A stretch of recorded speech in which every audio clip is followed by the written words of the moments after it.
A tombstone chiseled into the code of a machine. That is all I need. Yay! It's a new banner, you guys. Nasdorachi coming back at you again today with another episode for Dragon Ball Legends. So, I'm sure plenty of you guys already know, but just like 20 minutes ago, we did get the Ultra Space Time Summon 14 banner. So we are going to, as we normally do, go over the two brand new Sparking characters, briefly look at the two brand new EX characters, get everything under control with them, brand new characters. Maybe we ought to tell our guy about the phony imposter. You loony loofah! He is the imposter! We've been duped! Duped! Bamboozled! We've been Speckledorfed. That's not even a word, and I agree with you. And then, yeah, we're gonna make some summons after that. I got the guaranteed ticket from the $8 bag and 2,000 stones to blow. And judging by how good my luck was for Trunks and how I picked up the transforming Vegeta, I do not expect a whole lot of luck in this video. But before we get into everything, there's a little bit of controversy with this banner that we're gonna discuss right here. And that's that the game is like 13 and a half, 14 months old at this point, and we're noticing a trend already of them re-releasing units that are already in the game, which requires basically no developmental costs from them from a graphical standpoint, because they're just identically reusing the same in-game models. And we already know as well that they're borrowing assets from Dragon Ball Heroes, potentially Xenoverse as well, to craft into these animations here. So they're really skimping on the budget in terms of development. Now, there is some time and effort involved into factoring out all their abilities, balancing stuff, and programming that. But the fact that they already have like the T-posed rigs for the 3D models and all that shit 100% rendered and available in the game does make this relatively inexpensive in terms of developmental costs for them. And I actually have a theory. A game theory! My theory is, and of course, I don't have any proof to really substantiate this, any documentation or anything, but going back to when they banned all of the people using vendors and took serious action to try to prevent vendors from being able to function in the market, what I really think happened, you guys, and this is explaining a lot of the state of the game the way it is right now, what I think happened is that the vendors refunded so much of the currency spent that the iTunes Store and the Google Play app stores both gave Bandai Dimps basically an ultimatum that said, you owe us this amount of money for all these refunds, and if you don't start making good on these payments, we're gonna remove your app from the App Store. That is what I've heard based on, information trickling down the vine, as well, just using intelligent judgment and based off the amount of people that I talked to that were banned, the amount of vendor activity, and the fact that pretty much all of them were pretty much using refunding to get their profits and maximize the money they were making. I really think that that is the most applicable theory to explain the state of the game, you guys. They're really trying to make back that money that they lost, basically, that they owe to the respective play stores, and that's why we've seen the game become potentially a lot less free-to-play friendly. A lot of people are noticing, pay-to-win mechanics, which, honestly, if you're really good at the game, you can do pretty well, even with 2 and 3 star characters. Which we can look at my team real quick that I'm using right now, and I've been doing pretty well just with this team right here, using mostly the 3 characters across the top, 2, 3, and 4 stars. So, you don't necessarily have to pay to win, but to have the most well-developed roster, to appeal to those people that like collecting things, it is extremely money-friendly, this game. They want you to spend money to collect everything, to keep up with all the relevant metas and the most up-to-date teams. So there definitely is that aspect going on. So that's my theory. That's why I think the game has become a little bit more stringent recently. But at least with this Ultra Space Time Summon, they are allowing us to get at least one set of the tickets to do a guaranteed summon just from logging in. There's not quite that oppressive wish upon a star event level of gatedness to the tickets. And honestly, you guys, I didn't even do that event. I had no interest in farming that much of the AI, wasting that many resources. So I did skip it. I mean, maybe that's bad, but oh well. I have other things to do with my day sometimes than to just grind the AI endlessly. But again, with this banner, we do get at least one of those guaranteed summons just from logging in. The event to get the rest is still yet to be determined, so we don't know exactly how much energy it's going to take to be able to get that second set of tickets. Now, beyond that, there's the return of some of the events, like the Legends Road Trunks is back. There's a couple of other things going on that are brand new, but we're going to mostly stick to the summon here today, you guys. I want to kind of streamline this so it's not super long. So starting from just the regular banner right here, we're just gonna look at the featured characters, check them out, and then we will move forward and do some various summons. But we have the Gohan, probably one of the highlight units here. At least he's reusing two separate character models between the currently existing EX and sparking versions of this adult Gohan. Before transformation, blast attack 121k. That's extremely good for any real unit that's coming out these days, especially a pre-transformed one. Strike attack, not so impressive. Defenses aren't so great, but the 3000 critical is nice.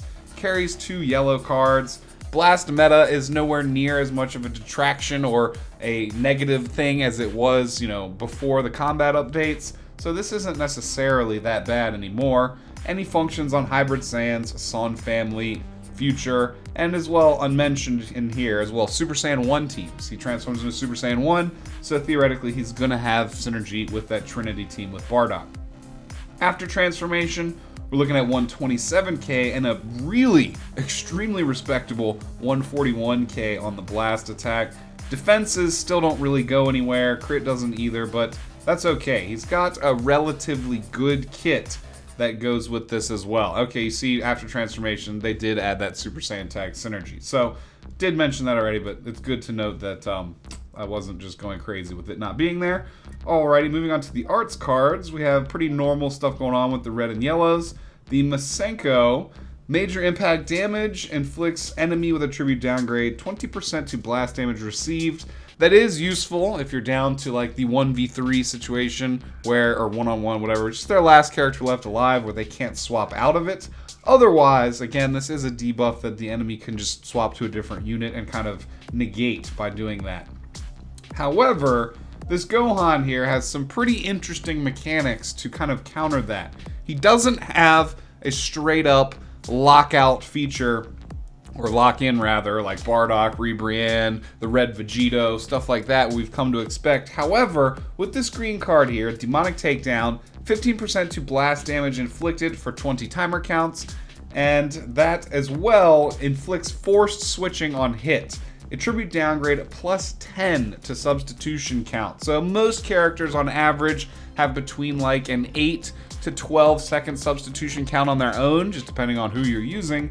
This adding 10 to that is extremely effective, you guys, especially if the enemy is down to just 2 units or less. Well, less it won't really help at all, but 2 units, and this is really ideal here, you guys. This is just as effective as any other lock-in mechanic in the game when the enemy only has 2 units left. And even when they have 3, it's still extremely useful, because imagine you're, again, in the middle of like comboing and you're, fighting a purple unit, for example. You can use this to just forcibly swap that purple unit out so that Gohan doesn't have to deal with that bad matchup. And that is an extremely useful feature. Now, before transformation, pretty much everything is the same, except the forced swap only lasts for 5 counts. So you're pretty much going to want to transform before you take full advantage of using these green cards here. Going over to his abilities before transformation, you get the Super Saiyan transformation and a 30 key restoration after only 10 timer counts. So that's pretty good right there. A lot of the transforming units don't necessarily feature extra functionality on their main ability, but it's good that we have Gohan here who's doing that, because he has a little bit to overcome being a green unit in a purple meta, but he has more tools to deal with that. We're going to get to that in just 1 second, you guys. Again, transformation after only 10 seconds, so you can use it really quickly after the battle starts. I really like that about units like the new transforming Vegeta.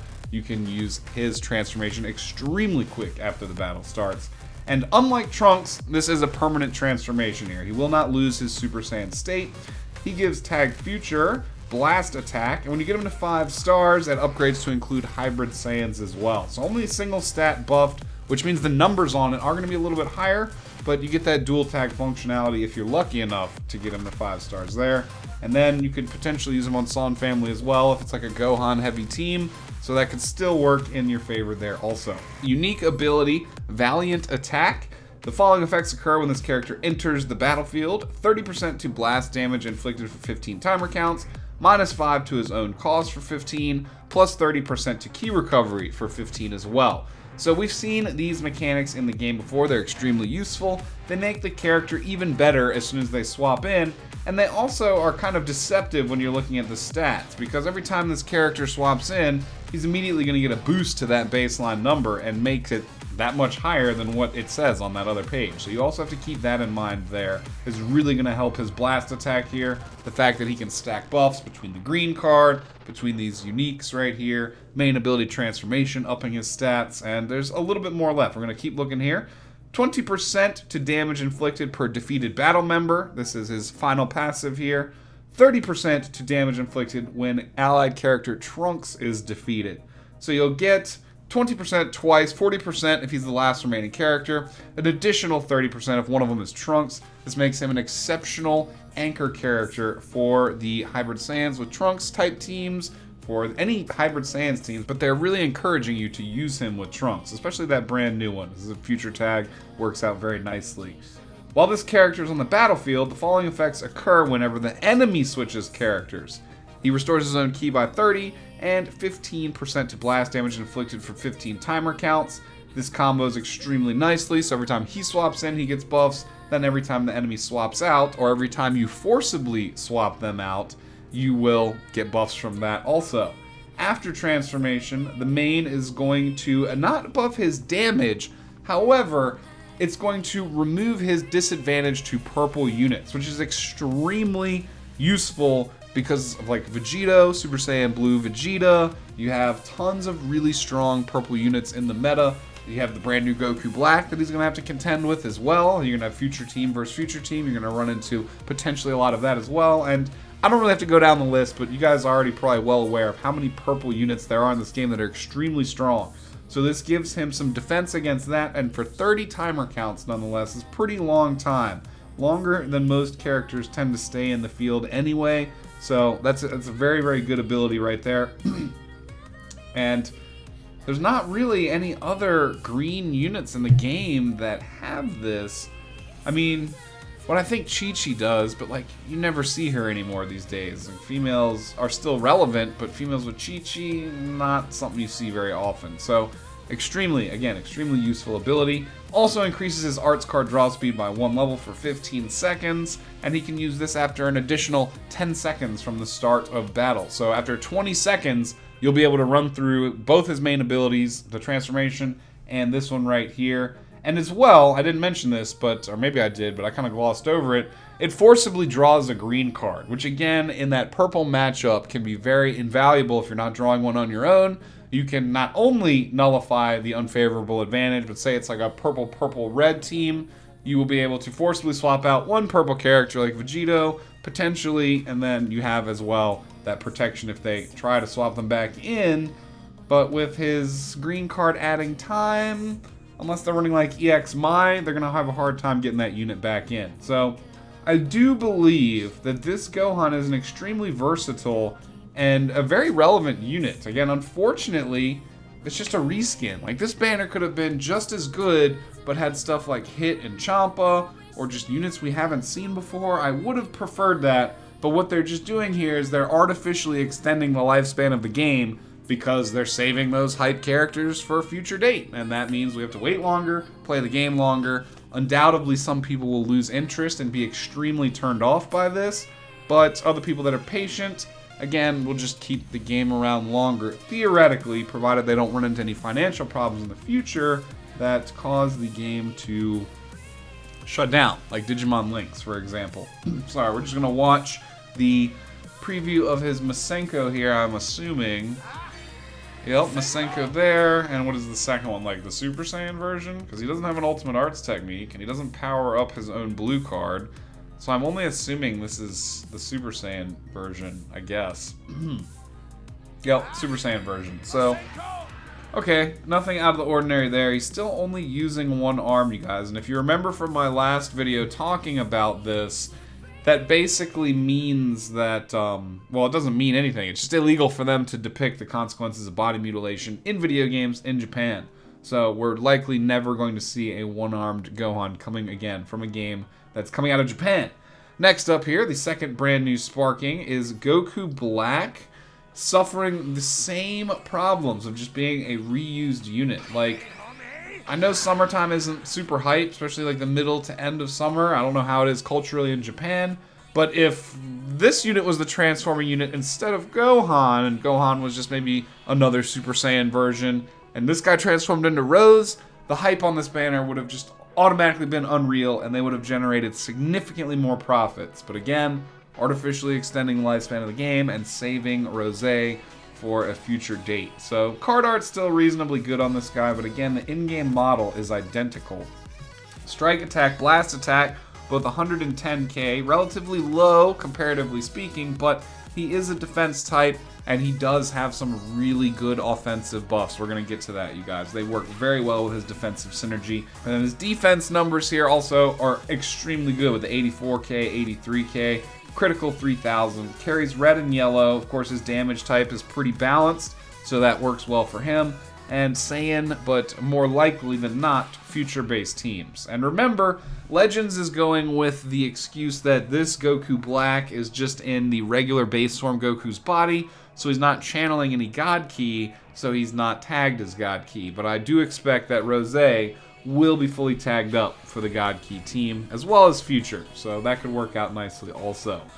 Strike attack and blast attack, nothing out of the ordinary here.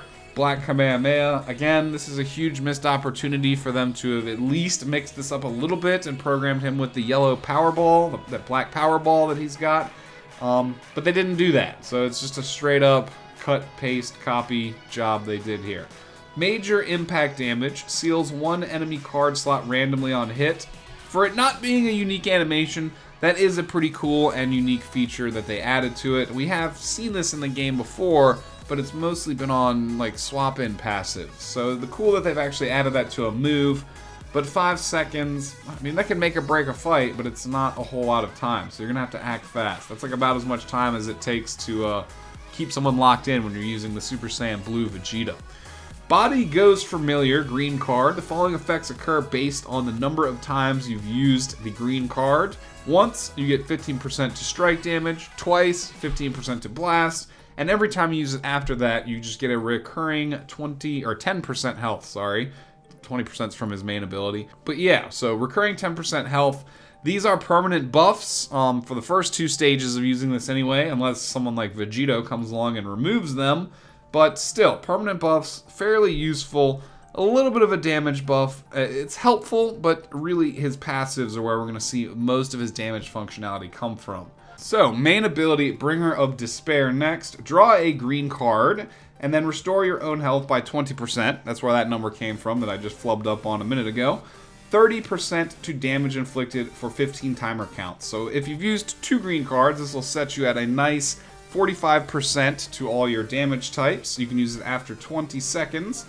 Z ability buffs future strike defense, and if you keep going, he'll get the double buff strike and blast defense. As a defensive unit, it's kind of to be expected, and I guess that's fine. The double buff makes it good enough. Unique ability, this pain will make me stronger. This is where Goku Black gets extremely interesting right here with his offensive capabilities. So, reduces damage received by 50% until combo ends when changing cover. It's even 10% more than Zamasu, who's at 40%, so great tanking unit, right up there with Piccolo. However, you do have to keep in mind there are units like the Yellow Perfect Cell that will chew right through this because they have mechanics that allow them to negate some cover damage mechanics. So you have to keep in mind that this Goku Black is still extremely weak against Cell, so very important there. You got +2 to your own substitution count when activated. The following effect occurs after enemy attack is over. Every enemy attack. So this is stackable.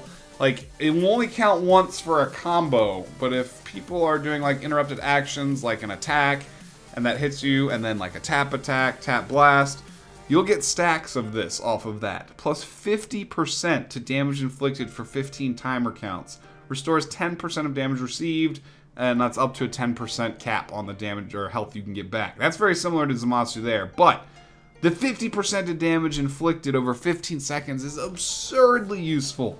So if you combine just this alone with 2 green cards in the main, you're at 95% buff damage. If the enemy hits you twice, you're at 145% buff damage with like 2 separately occurring actions. 3 separately occurring actions within 15 timer counts and all that other stuff combined, and you're at 195% buff. So this Goku Black, I don't really think that you can sleep on him as a damage dealer even though he's a defensive type. Because if this stacks the way I think it does, and they don't patch that where it doesn't stack, and it doesn't say that it doesn't stack, that's pretty absurd right there, you guys. Again, I think he's still going to be scared of the yellow perfect cell, but I think the Goku Black's going to be doing okay, you guys. It's unfortunate that they made the reskin of him just so much absurdly better than the original version of him. They make you want to cough up maybe a little extra money to get both of them, maybe. Path of Destruction, 35% to damage inflicted against tagged Saiyans. So if you're fighting against Saiyans, just add that number to all those other absurd maths that we were just doing right there. Applies the following effects to the enemy when you switch Goku Black to standby, reduces their ki by 20%, and gives them 30% to the damage they would receive for 30 seconds, which can again be swapped out of if they switch to a different teammate. But that's a pretty freaking absurd kit on this guy here, you guys. Mainly these passives down here, but when you combine everything together, I do think that this Goku Black is going to be an exceptionally very, very good unit right there. One that you would definitely want on your future team adding relevance, especially because Future doesn't really have a great purple unit right now. They have the purple EX Trunks. I think that's about it. Gohan returning on the banner. We're not going to look at him. Where are the EX units? I know they have to be in here somewhere. There we go. So we got an EX Bojack and Zangya as well. Bojack is actually an extremely good support unit. He's kind of like a little bit of a Whis for the movies team, but he functions a little bit differently. So his stats, not really super competitive. He is an EX unit, remember. They're going to be almost sparking level, but a little bit lower. Transforming Warrior, but mainly a movies unit because that Transforming Warrior doesn't have a tag yet. Nothing out of the ordinary here, and because he's a support type, all his damage is relatively balanced. Minus 30% to ki recovery on the blue, and you get inflicts all enemies with -1 arts card draw speed for 15 timer counts, which may be stackable if you get 2 green cards off with him. Cancels all allies attribute downgrades. Can be helpful, but not really that useful. The arts card draw speed is quite nice though, you guys, because there's a lot of characters that buff their own arts card draw speed, so keeping that in check with this Bojack here is pretty good. Main ability, extremely supportive, 20% to damage inflicted by allies for 30 timer counts, 30% to their ki recovery for 30 timer counts, inflicts all enemies with a tribute downgrade +3 to substitution count for 20 timer counts, and he can use it after 15 seconds. So 30-second buffs is an extremely long time in a battle in this game. You can get a lot of the battle determined in that window of time. So these buffs right here are actually quite good, especially when we start to get more and more movies units like Full Power Bojack, Final Form, Android 13 when he's fully absorbed the batteries and transformed. This could go over quite nicely right here, of having him as like, again, like kind of a mini Whis for this team, just supporting their abilities. 22% to episode sagas from the movies based blast attack, and that upgrades to a double buff, blast attack and defense at 5 stars. EX units are extremely difficult to pull when they're brand new. If you happen to get them to 5 stars, you are exceptionally lucky. Intimidate, sustain damage up, inflicts all enemies with a tribute downgrade plus 20%, all enemies, no swapping out of this, 20% to damage received for 30 timer counts when this character enters the battlefield. Every time he enters the battlefield, they get debuffed for 30 seconds, 30 in-game seconds. That's pretty amazing right there. Assist, inflicted damage up, 20% to damage inflicted by allies for 20 timer counts when you then swap him out. So you could theoretically run in a really powerful movies team, just swap Bojack in, get these buffs right here to debuff the enemy more realistically, pop the main, and then immediately swap out, and you've stacked up your entire team for 20 to 30 seconds with various buffs. That's really, really powerful. Even if it's like kind of a one-shot thing with the main ability included, these other two uniques and juggling those are also going to be very, very useful for the duration of the entire battle. So even though this Bojack's not super interesting and is also a copy of a model that's already in the game, he's got an extremely good kit, you guys. Again, very, very relevant EX unit there. Zangya does a little volleyball move here. I didn't look at Bojack's. I'm only assuming that it's going to look the same, which is why I kind of just mentally skipped looking at it. But we can check it out. Zangya doing a little volleyball attack here. Pretty neat, I guess. She was never one of my favorite characters. Let's look at Bojack's real quick, just while I have it on my mind. I'm sure he's doing like that full power volley. Anything different? Nope, yep, same thing. Alright, so nothing new there. Zangya is a pretty good unit if you use her in conjunction with Bojack or on a movies team, potentially females team if you get her to 5 stars, but better off just pairing her with Bojack because of some of the passives she's got. Damage numbers, actually extremely respectable for a melee EX type. Very competitive with many sparkings that are a little bit more dated. Maybe not some of the brand new transforming ones. Brings a red and a yellow. Nothing out of the ordinary on those two cards. That volleyball attack adds +5 to the substitution count for 20 timer counts on hit. That'll combo extremely well with Bojack's ability that does the same thing. His main that adds 3 seconds to substitution count as well. So that's our first little piece of synergy there that goes extremely well with Bojack, and is actually quite useful because them subbing out of it is not going to help them out any. Battle Stance, 20% to damage inflicted by allies for 20 timer counts, increases her arts card draw speed by 1 level for 15 timer counts. Again, using this in conjunction with Bojack's supportive abilities that help the whole team out, you are doing some pretty nice damage no matter who you happen to switch in or out of. Ability here, Evil Flower, draw a green card next to guarantee that team buff. 30% to damage inflicted for 25 timer counts. 30% to own key recovery. Again, stacking, like swapping from into Bojack, using his main, swapping out of Bojack into Zangya, and then popping her main. She's going to have stats that are well above most sparkings after all those buffs have been factored in. So again, very good combination pairing them together, even with potentially that older yellow sparking Bojack. That could work out quite nicely also. Buffs Saga's from the movies-based strike attack, and again, when she gets to 5 stars, she will buff female warriors as well. Beautiful Assault, falling effects occur when this character enters the battlefield. Again, amazing synergy with Bojack's little swap passives and his main ability. 30% to her damage inflicted for 15 timer counts, -5 to both her strike and blast arts cards for 15 timer counts, and inflicts the enemy with a +15 to their green card cost for 10 timer counts, which is selectively useful, but when it's useful, it's extremely useful. It'll prevent Super Saiyan Blue Goku from spamming out heals on a God Key team. It'll really help with that. That's like one of the main uses I could see right there. It'll as well help prevent Vegeta from countering you. It'll help any character that's got a powerful green card.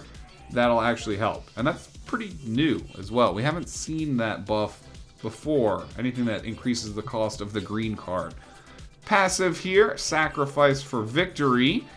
Falling effects occur when this character is defeated. 30% to damage inflicted by allies, all allies, team buff. Again, extremely good synergy with other team buffs. It just sucks she has to die. Inflicts enemies with a tribute downgrade +5 to strike and blast arts cost, so permanently increases the cost of the enemy's cards. Inflicts all enemies with no switching for 5 timer counts. That's really, really good death passive. Potentially even a little bit better than the yellow future Gohans right there. Definitely up there. I don't know about the yellow Son Family Goku. I'm not really looking to compare all of them right now, but these ones are very unique and they're very good. Also applies the following effects to allied character Bojack, an additional 20% to damage inflicted, and a permanent -10 to his yellow card cost, which is extremely useful for that older yellow sparking Bojack, and the green one as well, but really useful for that older yellow one. So double Bojack, double EX like Zangya, Bojack, and then sparking Bojack would probably be a pretty competitive team at this point if you could assemble these EX units with some relatively, you know, good dupes behind them. With just 1 star, maybe not so much. But this is a 999 banner, so I do hope that you guys get extremely lucky. We've covered all of the units there. They have variously different rates across all of these different banners. 20% chance to get one of the 2 new sparkings on the ticket, and then 1% for pretty much on the normal summons. And then you have 0.5% chance to pull either one of the new EX units. So we did the daily there. Let's run down and do... Oh my gosh, we can only do 1 daily. They also added this banner right here, which... the guaranteed sparking, but I only need Mai from that banner, so I think that's a pass for me, because my chances of getting her are not that good. Although, I do as well only need 1 more Zamasu. But I don't have enough Chrono Crystals to do dailies on all this stuff here. I really need another blue Vegeta, so let's just throw the other daily I have at the moment at this one. Probably will not be seeing him. Nope, definitely not. Alright, from here, you guys, let's jump up and use the $8 ticket first. We're going to see how much of a good luck charm these $8 was. Now, even if you get the shaft here, the $8 arguably is still well spent for the energy tickets and the skip tickets, and well, they give you some bells maybe too, I believe. So, still probably a good buy, but oh, we got downloading. That's good. I didn't hit download all. So at least I know I'm getting either Goku Black or the Transforming Gohan. I will take that. We would have figured that out with this animation here as well, though, you guys. So, ticket, definitely a worthwhile purchase for me. We got 2,000 Chrono Crystals to spend as well, and I will spare you guys of me farming up enough crystals to do the rest of those daily discounts. We got Goku Black. Okay, honestly, I might have preferred more the Gohan, but either one, brand new. I'm not going to be upset, honestly, at all. I'll take either one. Just helps me stay relevant with brand new stuff. All right, we got the 999 banner.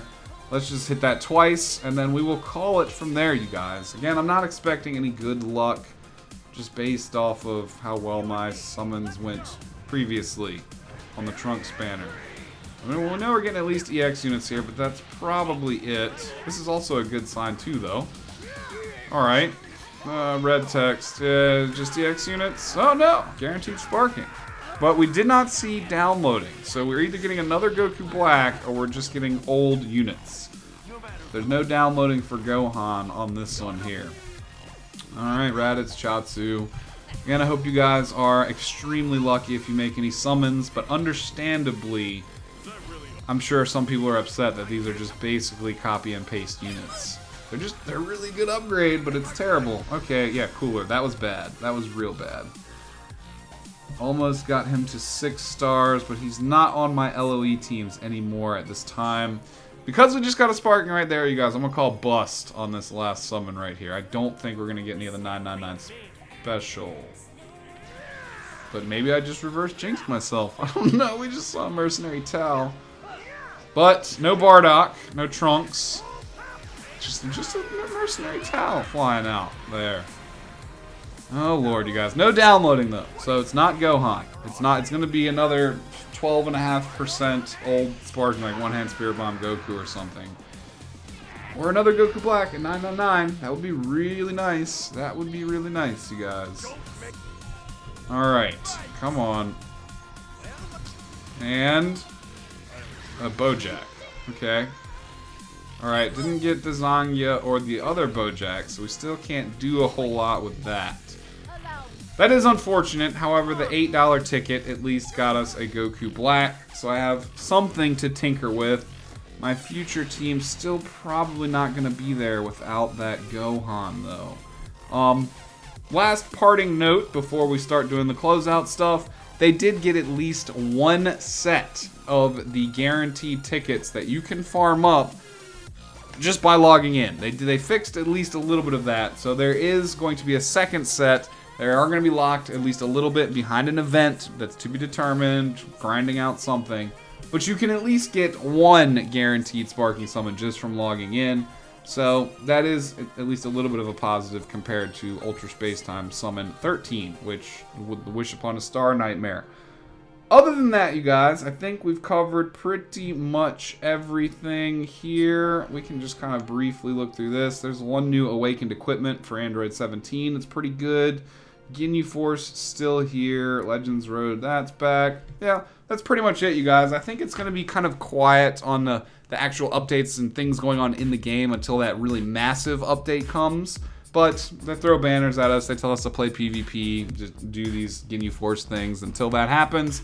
So until the next video, you guys, I do hope you enjoyed this one. If you did, consider leaving it a thumbs up. Help spread it out on YouTube. I know Legends is not doing the very best in terms of popularity right now, but I still enjoy making stuff like this until I find another game to dedicate a lot of time to. Summertime, kind of slow with that, but if you're new here, consider subscribing, hitting the notification bell. There'll be plenty more uploads coming to the channel, and I would love to see each and every one of you guys on all of the future videos. And beyond that, comment down below. What do you think of these copy-paste units and how vastly upgraded they are while leaving the old ones to rot and die out to time until they maybe get buffed one day because nobody uses them? Again, yeah, what are your thoughts? Did you make any summons? Lucky, unlucky? How was your $8 ticket if you bought that? Let me know everything down below in the comments. And that's pretty much it, you guys. Until next time, I'll see you. Have a great evening. Just let me know if I forgot anything. Peace out, y'all.